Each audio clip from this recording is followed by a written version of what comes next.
And last but not least, we're joined by Bishop Rose Hudson-Wilkin. And Bishop Rose has been a vicar in Hackney, has been chaplain to Her Late Majesty the Queen, and became chaplain to the Speaker of the House of Commons. So those MPs and parliamentarians in the building will I'm sure, recognise Rose. And she became Bishop of Dover in 2019. You've represented lots of different communities here in the UK, and I suppose I wanted to come to you with the question I asked Sir Graham. And we know that times are tough here in the UK and people are struggling, but why do you think that it's important that despite that the UK steps up and comes back to the table and really plays its part? Absolutely vital that we do. It is not enough to say that, but look, there are hungry people here.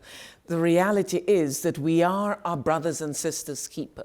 We need to begin from that point, that we belong together. Their story is our story, and our story is their story. So if we can begin to see the kind of interdependence that we need each other, that we belong together, we're actually part of the one human race. And that's the critical thing. And if we are part of the one human race, then we need to feel the pain of hunger that they are experiencing there. And so it's not good enough for us to sit at our fat-filled tables and ignore people down the road who have nothing, or people further away who have nothing. We belong together. So it is not just about it being a moral or a humanitarian problem. It is the reality that as human beings, we belong together. Apart from the paintwork, we are the same. And so we need to, that which we want for ourselves, we must seek for others.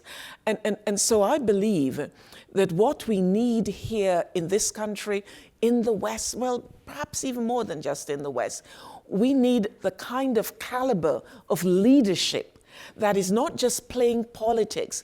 We've got enough of that silliness of playing politics. We want the sort of serious caliber of leadership that moves beyond, that can see the wider picture, see the vision, and actually step up to the plate. What we're doing at the moment feels like a sticking plaster.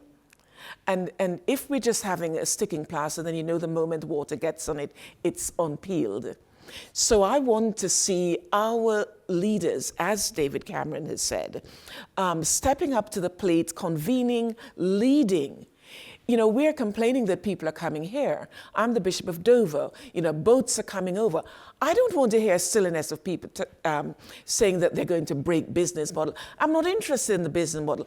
I want to know, why are people leaving where they're coming from? What is going on at the roots of the problem? And how are we, as leaders here in the West, in the international community, working together with organizations, businesses, etc., how can we make a difference? That's what we need to be doing, and not be playing politics and kicking it like a political football between France and Britain, or for that matter, sitting around dreaming of sending people off to Rwanda. That is a nonsense.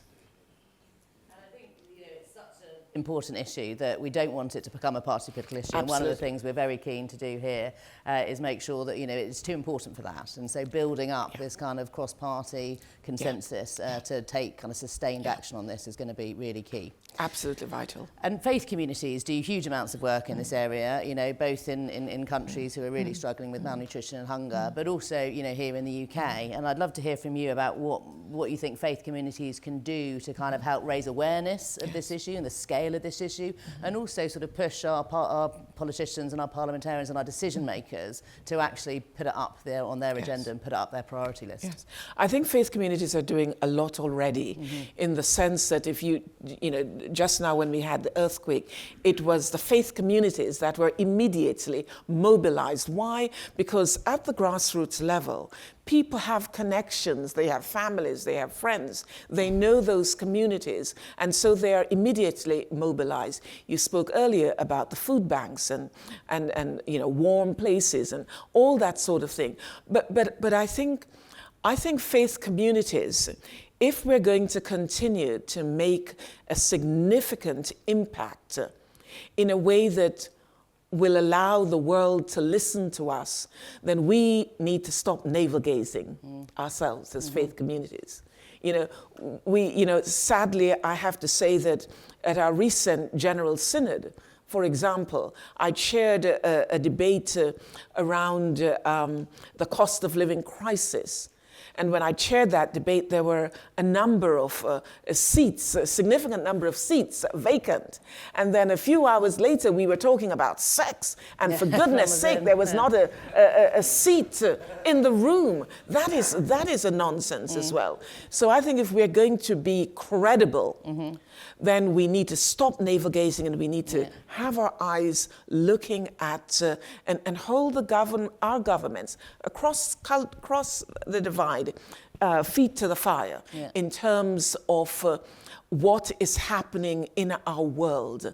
Because when I read scripture, people used to ask me, what are you doing in Parliament as chaplain? Faith and politics ought not to mix. And I would, especially if it was a parliamentarian who said, who would speak to me about that, I would say to them, actually, you're in the wrong place if you think it shouldn't mix.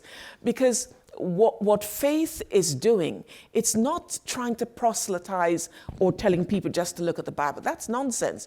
If you look at Jesus's ministry was out there in the community. I was hungry and thirsty, you gave me nothing to eat or drink. I was naked, you did not clothe me. I was sick and in prison, you did not visit me. Inasmuch as you did not do it to one of these the least, you haven't done it to me. And that's the crux of the matter. And I think as faith communities, that's where we need to be. That's what living out faith means, as far as I'm concerned. Thank you. I think if we can harness that kind of power and enthusiasm from the faith communities, then we'll certainly go some way to where we need to go. Thank you very much.